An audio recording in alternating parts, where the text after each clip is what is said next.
Vous regardez Burkina Info, bonsoir et bienvenue à ce 20h. Au sommaire, inondation à Ouagadougou, des habitants du quartier Marcoussi à Kilouin avaient les pieds dans l'eau ce matin après la pluie. D'importants dégâts matériels sont à déplorer.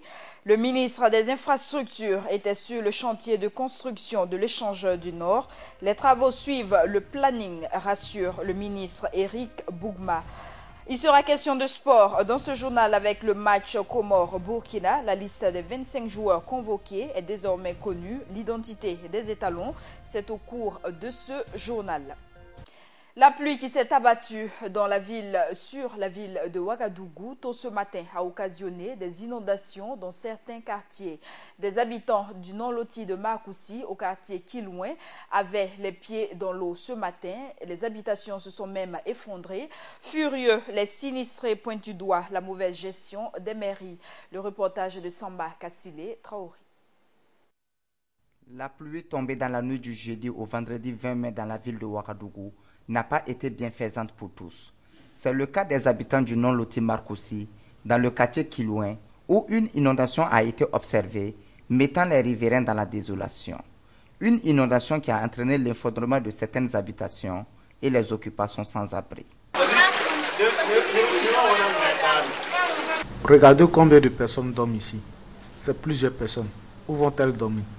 Regardez, c'est la limite de l'eau comme ça, donc les maisons que vous voyez sont remplies d'eau. On attend juste un peu avant de faire sortir toutes les affaires qui sont dedans. Sinon, toutes les maisons là vont s'effondrer. Pour les habitants du dit quartier, c'est le manque de caniveaux qui serait à l'origine de cette inondation. Et ils ne passent pas par 4 chemins pour indexer les mers.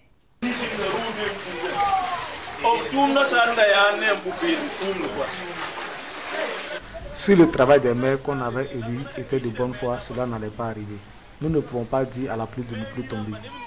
Mais nous accusons plus les maires pour ce qui est arrivé. C'est leur faute, parce que quand tu es maire ou conseiller, ce sont les problèmes de la population qui doivent t'importer. Mais si on les vote et puis ils sont conseillers et maires et ils s'en foutent, que la pluie batte la population à mort ou que l'eau emporte les gens jusqu'au barrage numéro 1, ce n'est pas leur problème. Ce qu'ils veulent juste, c'est qu'on dise qu'ils sont maires, que les communes leur appartiennent. Alors que ce qu'ils ne savent pas, c'est que la population est devenue consciente.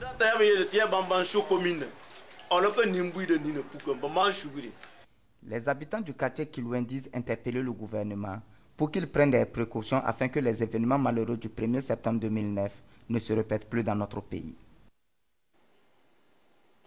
La compagnie de transport en commun STAF observe un deuil de 48 heures depuis ce matin. Les responsables de la société veulent ainsi rendre hommage aux 24 victimes de l'accident survenu hier à Wahabo, près de Boromo. Ce matin, l'administration et les guichets sont restés fermés. Aucun car n'a pris la route. Suivons ce constat de Samba Kassile Traoré. L'accident de la compagnie de transport STAF survenu sur la nationale numéro 1, dans la nuit du mercredi à jeudi 19 mai, a fait 24 morts et 36 blessés, endeuillant ainsi la nation burkinabé. Suite à cela, un deuil de 48 heures est demandé par les responsables de staff dans toutes leurs agences. Un deuil respecté par tous, car dans les gares de la dite compagnie, aucun car n'est visible. C'était jeudi soir qu'on a eu un accident. Bon, vraiment, c'était beaucoup découragé. Voilà pourquoi on a un deuil aujourd'hui, pour le hommage de ceux qui sont disparus. Bon, si tu vois, les cars n'ont pas là, pour ne pas faire ça, voilà pourquoi on a mis le car au garage, pour laisser la place vide. Si le client vient voir les cars comme ça, bon, il pense qu'on peut voyager. Bon, on a eu un accident sur la route numéro 1, l'axe Bobo-Ouara. C'est ça que le boss a décidé de fermer. On va faire 48 heures de deuil. C'est pour cela que toutes les gares sont garées au garage. Certains clients, n'étant pas informés ni de l'accident, ni des 48 heures de deuil, venus pour divers services, sont étonnés de la fermeture des bureaux. Bon, à la rentrée, j'étais surpris de voir que je n'ai pas trouvé de cas. Et je demandais, ils m'ont dit que la société était en deuil. Moi, je ne sais pas c'est quel genre de deuil. Bon, je ne sais pas informé sur ça aussi, quoi. Bon, franchement, ça m'a un peu choqué. Parce que quand j'attends que grandes sociétés comme staff sont en deuil, franchement, c'est un peu triste. J'étais passé pour récupérer un colis de Bobo. Bon, apparemment, j'ai constaté qu'ils ne travaillent pas aujourd'hui, qu'ils ont une journée de deuil. Bon, je vais repasser demain. Les agents de la compagnie de transport Staff pensent que par solidarité, les autres compagnies de transport devraient également observer des journées de deuil. Et le tragique accident survenu à Ouagadougou suscite de l'indignation au sein de la population.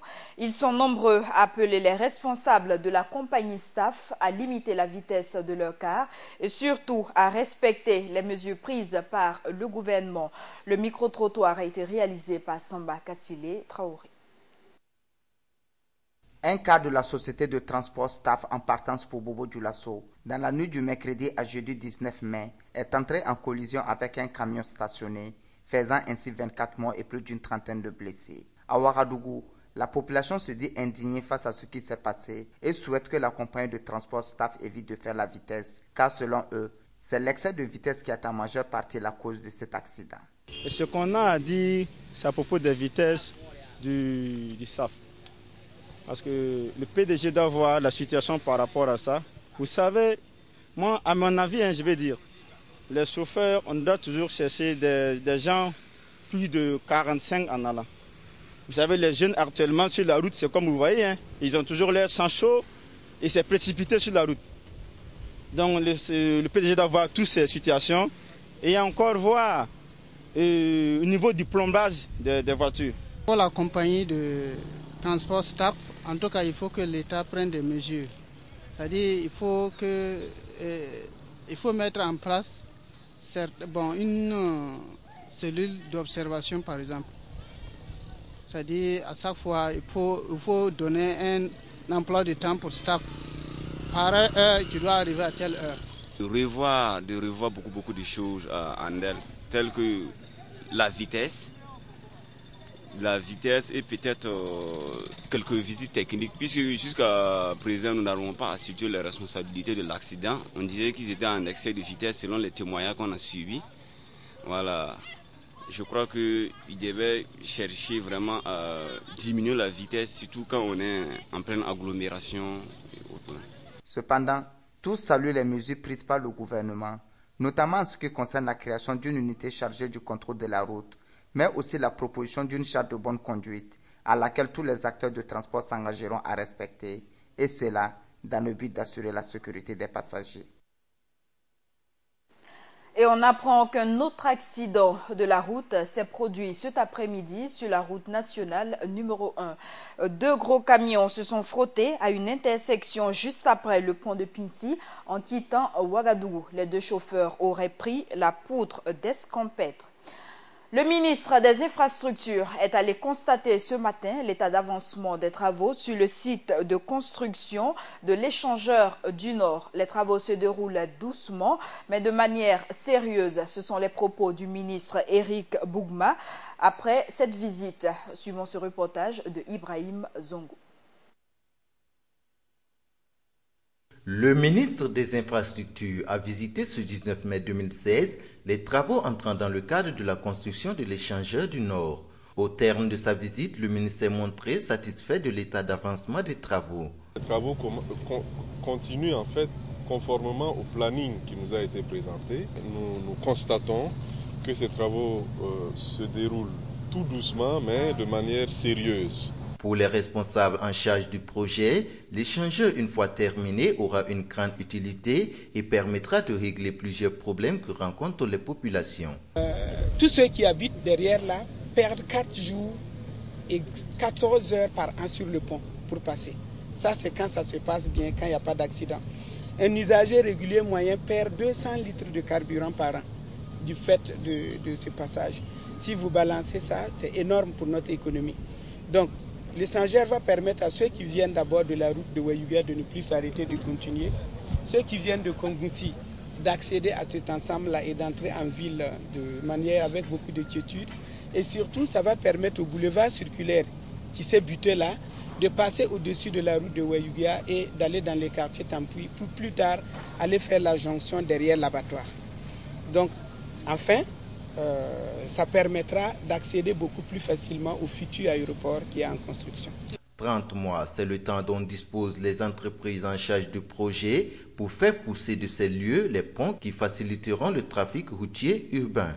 Il faut noter qu'en la faveur de la construction de cet échangeur, bon nombre de chantiers sont en cours de réalisation à travers la ville de Ouagadougou. De ce fait, la rue nationale numéro 4 ainsi que la circulaire qui va de la pédiatrie Charles de Gaulle passant par le CIAO seront aménagées. Cette visite de chantier a aussi permis au ministre en charge des infrastructures d'échanger avec les populations vivant aux alentours du site. Les riverains du quartier Rimketa ont profité de l'occasion pour interpeller le ministre Bougma sur le mauvais état du seul pont qui permet l'accès au quartier. Ibrahim Zongo, reportage. En marge de sa visite des travaux entrant dans le cadre de la construction de l'échangeur du Nord, le ministre des Infrastructures et les responsables d'entreprises en charge du projet ont rencontré les populations riveraines des chantiers et les ont rassurés quant à la prise en charge de leurs préoccupations. Nous avons aussi visité les environs du chantier et parlé avec les populations, que la mission de contrôle a essayé de rassurer. Après nous avoir nous-mêmes rassurés, et nous avons dit en tout cas de veiller à ce que ces travaux-là ne soient pas un facteur supplémentaire d'angoisse pour les populations avec l'arrivée de la saison des pluies. Les populations de Rimketa, que le ministre a aussi rencontrées, ont souhaité la prise en compte de leur pont dans les travaux de réaménagement. Nous avons ensuite accompagné le ministre sur le pont de la zone de Rimketa qui effectivement a un problème de passage. Les riverains ont interpellé le ministre parce que pour eux, un si grand projet se passe à côté alors qu'eux, ils ont des problèmes de franchissement à 2 km de là. Le ministre nous a instruit de regarder et je pense que, comme il l'a dit, des solutions appropriées vont y être apportées. Pour ce qui est des travaux de mesures sociales, des forages ont été réalisés pour les maraîchers-culteurs et des travaux de réfection ont été réalisés dans des CSPS et des écoles situées dans les environs des différents chantiers. Une rencontre d'information a réuni ce matin la Direction générale des infrastructures routières et des riverains de la route nationale numéro 4. L'objectif est d'informer ces populations du démarrage des travaux de réaménagement de la route numéro 4 à l'échangeur de l'Est. Cela dans le but d'éviter des désagréments. Mahmad Sangaré nous en dit plus. Informer les riverains de la route nationale 4 des travaux d'aménagement qui se tiendront sur la section urbaine de la dite voie allant du croisement de la route nationale 4, route nationale 3 à l'échangeur de l'Est. Voilà l'objectif principal de cette rencontre qui s'est tenue ce vendredi 20 mai 2016 entre la Direction générale des infrastructures, l'entreprise en charge de l'exécution des travaux et les riverains de la dite voie. Selon le directeur général des infrastructures, la présente rencontre est d'une grande importance en ce sens qu'elle permettra aux différents acteurs touchés par les travaux d'aménagement d'être au même niveau d'information. C'est surtout pour vraiment informer les populations riveraines qui sont composées d'administrations de privés pour le démarrage des travaux de la section urbaine, la route nationale numéro 4, qui va de l'échangeur route de Fadala jusqu'à au croisement de l'avenue de la Liberté. Voilà, il passe devant l'hôpital, la Mako. Voilà. Et pour son aménagement, on a beaucoup de désagréments qui peuvent survenir si vraiment on n'informe pas les populations de ce qu'il y aura comme travaux à réaliser. Pour l'entreprise COGEB International qui est chargée de l'exécution des travaux de la dite voie, tout sera mis en œuvre pour que les travaux d'aménagement ne dérangent pas les riverains. Alors pour les usagers, d'une manière générale, on va dire, ça ne va pas changer grand-chose. Donc il y a des dispositifs de sécurité qui vont être prises. Les usagers vont être guidés sur une voie avec une séparation physique avec des bordures en plastique qui va longer la route. Donc ça, c'est deux grosses déviations qu'on va créer, qui n'existent pas actuellement. Sur ces déviations-là, il y aura des dispositifs aussi de signalisation particulière où les usagers vont pouvoir s'y retrouver. Il faut noter que ces travaux d'aménagement ont été lancés depuis le 3 mai 2016 et ils rentreront bientôt dans une phase intensive. Le délai d'exécution de ces travaux est de 18 mois.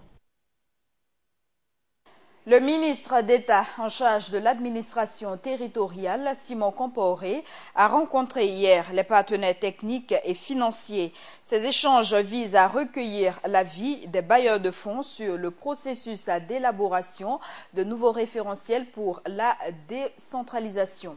Et nous poursuivons ce journal avec d'autres informations. À jour J-2 des élections municipales, la CODEL, la Convention des organisations de la société civile pour l'observation domestique des élections, se dit prête pour la supervision du scrutin. L'organisation compte déployer 1056 observateurs en raison de 3 observateurs par commune. Le président de la CODEL l'a fait savoir ce vendredi au cours d'une conférence de presse. Le reportage de Tatiana Tapsoba. La Convention des organisations de la société civile CODEL et ses partenaires sont prêts pour leur mission d'observation du scrutin du 22 mai prochain. C'est en substance l'information qui a été donnée par le président de la Convention lors d'une conférence de presse le 20 mai 2016. Avec l'État, la CENI, le Conseil d'État pour les élections apaisées, transparentes, accessibles, acceptées par tous au soir du 22 mai. Exemple de fraude et de corruption. Nos associations ont pris d'assaut les villes et les campagnes à cet effet. 1056 observateurs ont été sélectionnés. Ils ont été formés, encadrés à Ouagadougou et à Bobo-Dioulasso le 12 mai 2016. Il y aura 3 observateurs par commune. La CODEL est optimiste quant au bon déroulement des élections, malgré les remous remarqués dans certaines communes et tout en espérant un retour à la raison, souhaite que des élections puissent se tenir dans ces localités. Et nous qui suivons la situation, nous sommes en train de dire effectivement que c'est dommage. Il faut souhaiter que grâce à l'éducation, grâce aux exemples que les autres vont donner, cela puisse emporter raison au niveau de ces localités-là, pour que dans un jour prochain, ils puissent organiser des élections en leur faveur. À l'issue de la conférence, les journalistes ont eu à visiter la chambre de veille de la CODEL déjà en place. Cette chambre de veille sera en contact avec les observateurs déployés par la CODEL et collectera les informations des différents bureaux de vote du pays. Grâce à la plateforme burkinavote.com, les Burkinabés pourront suivre de près tout le déroulement du scrutin. La France a apporté à la CENI son aide financière pour l'organisation des élections. 200 millions de francs CFA, c'est le montant du chèque reçu ce matin par le président de la CENI, des mains de l'ambassadeur français Gilles Thibault. Ce dont servira à la rémunération des coordonnateurs des centres communaux de compilation des résultats et des opérateurs de saisie des résultats. Gaël Rodrigue, reportage. 200 millions de francs CFA, c'est la contribution de la France à la CENI pour l'organisation des élections municipales du 22 mai 2016 au Burkina Faso. Cette somme servira à prendre en charge les frais de mise en place des coordonnateurs des centres communaux de compilation des résultats ainsi que des opérateurs de saisie des résultats. Comme elle a soutenu le MATDS, comme elle a soutenu différents acteurs impliqués dans l'organisation pour que cette échéance électorale soit à nouveau une réussite. Ça s'est remarquablement bien passé du plan organisationnel en novembre dernier. Il s'agit de répéter ce succès et la France a choisi d'aider cette fois-ci les acteurs clés, bien évidemment encore la CENI parce qu'elle a un rôle central pour faire en sorte que les derniers petits détails ou difficultés puissent être réglés et gommés. Et c'est l'ambassadeur de la France au Burkina, Gilles Thibault, qui a remis le chèque au président de la CENI ce 19 mai 2016. Un geste qui est bien apprécié par Barthélemy Kéré. Ça permettra de prendre en charge les coordonnateurs des centres de compilation et les opérateurs de saisie. C'est-à-dire, c'est l'une des épines dorsales du système de compilation des résultats, c'est-à-dire le système dont la meilleure organisation aide à la transparence et à la crédibilité du processus. Une telle intervention, comprenez, elle est essentielle pour nous et il est donc absolument essentiel pour nous de dire merci à l'ambassadeur, d'abord pour l'idée de la contribution, deuxièmement pour l'option choisie de contribuer là où il faut pour que les résultats soient crédibles, que la transparence soit révélée et que les résultats puissent être effectivement acceptés par tous. Ce soutien de la France à la CENI intervient après celui de novembre à plus de 300 millions de francs CFA et qui rentrait dans le cadre des élections législatives et présidentielles. Nous poursuivons avec d'autres informations. Insurrection, insécurité plutôt, dans la province de Sicile. 2 membres de comité d'autodéfense ont été tués hier dans un affrontement avec des bandits dans la Sicile, dans le centre-ouest. L'agence d'information du Burkina rapporte que les bandits ont aussi mis feu aux engins des Kogluego avant de prendre la fuite. La liste des 25 étalons retenus par l'entraîneur Paulo Duarte comme contre l'île Comore est connue. Le match prévu le 5 juin prochain connaîtra la participation de Mohamed Kofi et de Isaka Ouedraogo. Hassan Nakro nous dévoile ici la liste des autres joueurs. Les étalons de Burkina Faso vont affronter les îles Comores le 5 juin prochain. Et pour mieux entamer cette rencontre, Paulo Duarte a convoqué 25 joueurs et 2 réservistes qui prendront part à un stage de préparation du 22 au 31 mai 2016 en France avant de rejoindre les Comores en passant par le Kenya. Parmi ces 25 joueurs convoqués, on note le retour de Mohamed Kofi et de Isaka Ouedraogo dans le groupe. Par contre, le milieu de terrain de Guimaraes Bakary Sarré n'a pas été convoqué cette fois-ci et sera absent pour cette rencontre. Les joueurs convoqués seulement pour le stage à Paris sont Sawadou Aboubakar du Rail Club du Kadogo et Sanou Moussa Germain de Beauvais en France. Ainsi, les joueurs convoqués sont Diakité Daouda du Free State Stars en Afrique du Sud, Kofi Kwaku Hervé d'Asec d'Abidjan en Côte d'Ivoire, Soulama Aboudlaye de Earth of Oak au Ghana, Dayo Issouf du Racing Club de Berkane au Maroc, Yagosti Farid Toulouse en France, Paro Issouf du FC Santos en Afrique du Sud, Kabouré Abdoulaziz de Valenciennes en France, Kofi Mohamed de Zamalek en Égypte, Traoré Eric de Aswan en Égypte, Traoré Abdulrazak de Kanyaspor en Turquie, Traoré Sibiri Alain à Lorient en France, Bansé Aristide, Chipa United en Afrique du Sud, Daïla Pierre de FC Mounana au Gabon, Rabo Ali de Arab Contractor en Égypte, Pitroapa Jonathan, Al Nasr en Dubaï, Mando Yakouba du RCK au Burkina Faso, Traoré Bertrand Isidore de Chelsea en Angleterre, Malo Patrick Arnaud de JS Kabylie en Algérie, Gira Adama de Sunderes au Danemark, Bayala Cyril Barros de El Dalkri en Égypte, Pan Cyril de l'USFA au Burkina Faso, Ouedraogo Isiaka de Hofbergers en Autriche. Il faut noter que cette liste a réservé également des surprises telles que Paro Issouf de FC Santos en Afrique du Sud et Traoré Eric de Aswan en Égypte. La lutte contre le terrorisme et le chemin de fer Abidjan-Niamey était au cœur d'un bref entretien entre les présidents nigériens et ivoiriens. Le président Mahamadou Issoufou, en route pour la Guinée-Bissau, a marqué hier une escale à l'aéroport Félix Houphouët-Boigny où il a été reçu par son homologue ivoirien Alassane Ouattara. Et c'est la fin de ce journal. Merci à tous de l'avoir suivi. La suite de l'information, c'est bien sûr sur Burkina Info.